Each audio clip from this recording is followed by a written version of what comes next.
Okay, so let's look at this second video of module 1, and we'll get things started here. And let's me open the file. So in this, as I told you in the beginning of the first video, this is kind of a snapshot of different components related to the life cycle assessment. So this one is on risk assessment and life cycle framework for sustainability. So let me share my screen, and then you should be able to see that. Yes, I think I'm pretty sure you can see my screen now. So I'll go to slideshow and it's started. Okay, so risk assessment and life cycle framework for sustainability. So essentially, we'll be talking about that how risk assessment part is useful as part of LCA.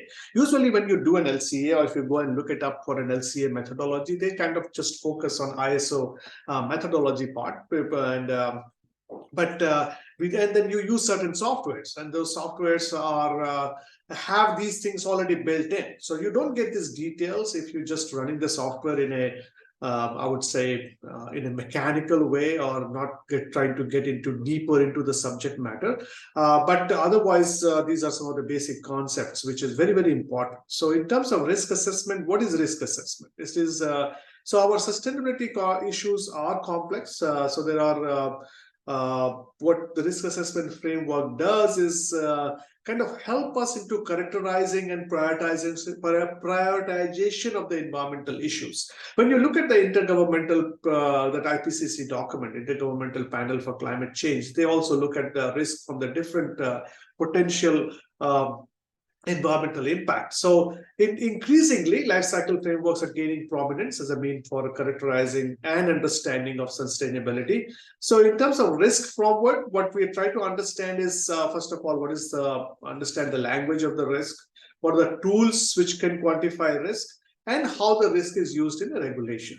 So what is risk? Risk is any adverse effect from an event. So there are many numbers. We have the financial risk, we have engineering risk, we have health risk. So it depends on what domain you are looking at. The precise definition of risk may differ from one to another. Here we'll focus mostly on the environmental risk.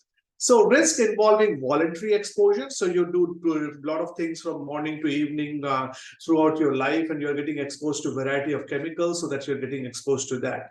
Or if there is some natural disaster, we get exposed to a variety of contaminants and other things because of the natural disasters. So that's a risk associated with natural disasters, the human health and environmental risk.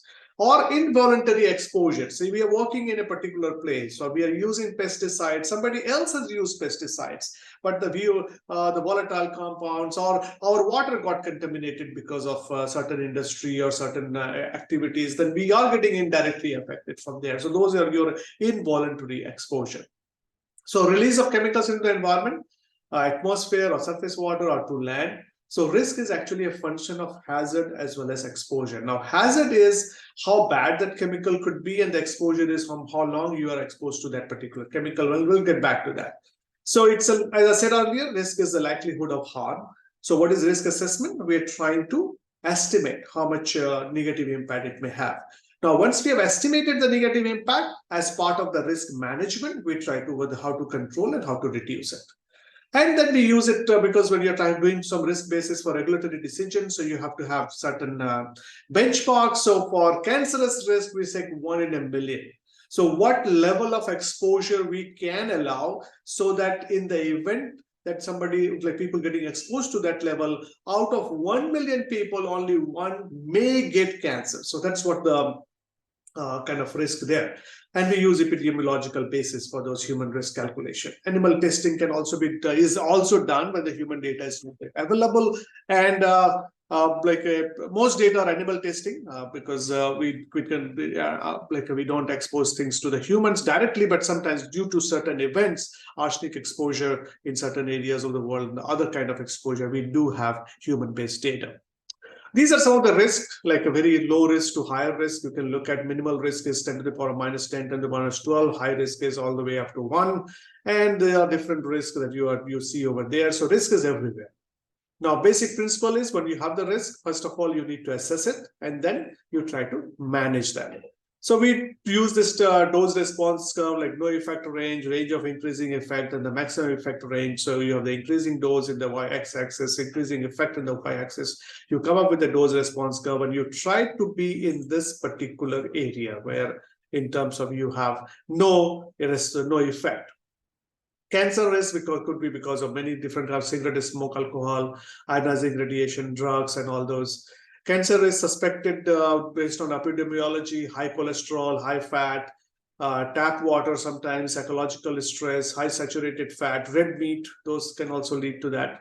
So in terms of definition, we try to look at what is the dose, how much is the applied dose, how much the dose is actually absorbed, and what should be the reference dose. What is the reference dose? Is the dose which is said to be safe for especially for the non-cancerous stuff. So we do have these databases based on their hazard index. We try to manage the hazard index. Less than equal to 1 is an acceptable situation. More than 1 is chemical concentration has to be decreased. And based on, we try to have this risk management done on that particular aspect. So, for example, if you're trying to do risk assessment for a process for drinking water, first of all, you need to identify the hazard, what chemicals are present, what concentration, carcinogens or non-carcinogens. Then you have the dose response assessment, like your dose response relationship, dose response curve, you come up with that. Then try to get the RFD or RSD data. Then you calculate how much is the exposure. For example, if you have 0.0 milligram per liter of zinc in drinking water, on average, we consume 2 liters per day. Our weight is approximately 70 kg on average. So we can calculate how much is the dose. So those are kind of calculation. And based on the dose, based on what is the safe level, we can calculate what is the hazard index. If the hazard index is less than or equal to 1, we are good. If it's more than that, we have to do the cleanup. As in the dose response, you saw that the first flat line at the bottom, that's your no observed adverse effect level, and the lowest observed effect level. We try to be within that range. And since the experiments are done on the mice, rats, guinea pigs, so you need to add a lot of uncertainty factor to this to get it to the human level. And for drinking water, for anything carcinogen, we try to have, it should not be there. For non-carcinogen, we go for, in terms of how much is how much would be, the target goal is 0, but you will never have 0 because you cannot really measure 0. But we try to have, in terms of what is the lowest concentration at which we did not see any effect. So we can calculate those based on novel numbers, and then putting all those values, you can see the calculation being done. As I said, these PDFs are available to you. Then toxicology is a study of how chemicals reduces organism's ability to survive. There are different terms: toxicant, toxin, acute, chronic, latency. Toxicant is man-made. Toxic substance is a living organism, that is toxin. Acute is a short exposure. Chronic is a long exposure. Latency is the time between exposure and the response. What is toxic? Actually, everything could be toxic. So it depends on what the concentration you are looking at. Something at very low concentration may not be toxic, but something at a higher concentration will become a toxic. DDT, lead, even oxygen is toxic. Even too much water could be toxic. So for the toxicology, it must be present, must be bioavailable, must interact, must cause some dysfunction, must decrease the fitness of an individual organism. And then this is a typical, like you look at the exposure, you look at what is the absorption, how much is distributed, how much is excreted, what are the interaction, what are the toxic effects and all. So in terms of release of toxic material, intentional and legal release from agricultural, health, industrial, environmental fate, partition, transport, transform. Environmental fate and transport of contaminant is a very important area. There are many courses are taught. I also teach a course in that area for the regular semester courses here. So as you can see, in any environmental system, like you see in the picture over here, variety of things do take like photo oxidation, dry deposition, vapor phase, volatilization, some lot of reactions happening and all that. So in terms of what happens when it comes to these chemicals enters our body, that our kidney and other stuff, our liver, they started cleaning it up, our lungs, and they act as a clean, like a wastewater treatment or a filter. And then the ones which still passes through, they go and react with certain body components, and it start impairing the function of those body components. That's what it is. So it can be death, it would be organ system damage, disease, and others. Repair is functional cell replacement. So you have some corrective tissues. It can have cancer, non-cancer. It can have individual impact, population level impact, community level impact. There are some examples like arsenic, benzene, hexavalent chromium, vinyl chloride. They do cause these kind of cancers. They can cause a different manner. We'll not go into that detail because we are not biologists or microbiologists. I'm a civil/environmental engineer, but we need to know that there are cancer effects as well as the non-cancer effect, which is so in terms of quantifying, that's what we are interested in. Toxic effects is potency times exposure. It's not only how long you're exposed, but how bad that chemical is. That's basically the toxicity level of that chemical. So we try to quantify, we collect the data from epidemiology and all that, do this dose response curve, and then look at what is the novel numbers, what is the EC50, like 50% of the population getting affected.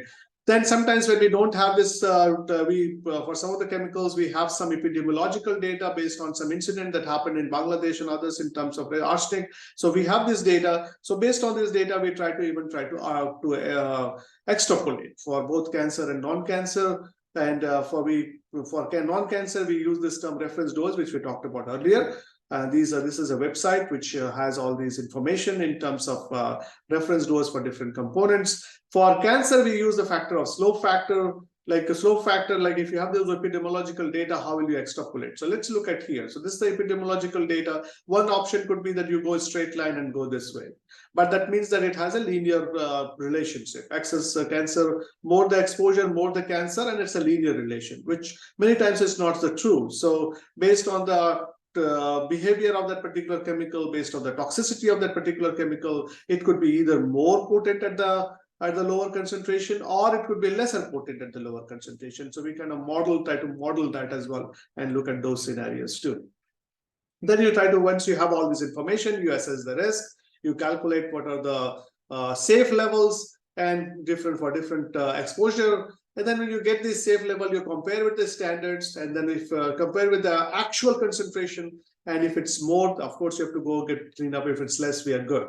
So just to summarize, in terms of risk, you have to identify the hazard, look at the dose response, do exposure assessment, and then characterization and all that. So we kind of already talked about those. Then you manage the risk, and how you manage that kind of leads to some laws and policies.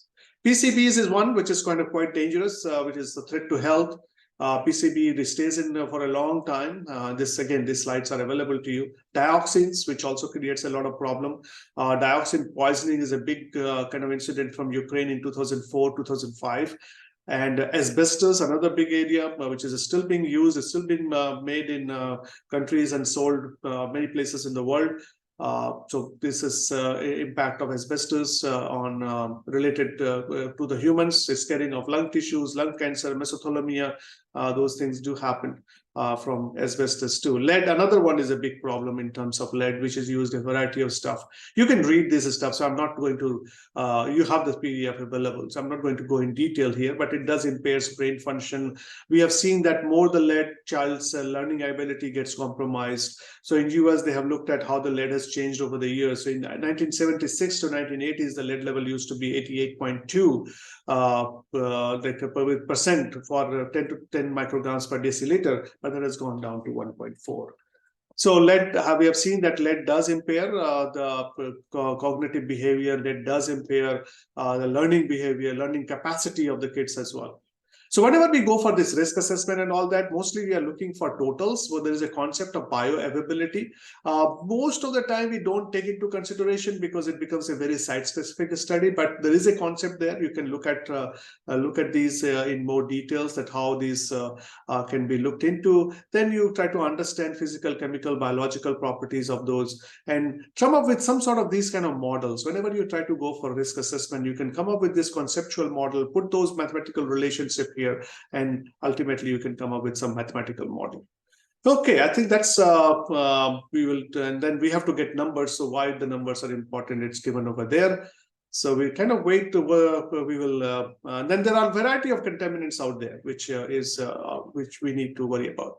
So thank you. So I hope that kind of covers this particular aspect of risk assessment and its use in LCA context, which I tried to highlight. So thanks, and we will be looking at another in the third video shortly.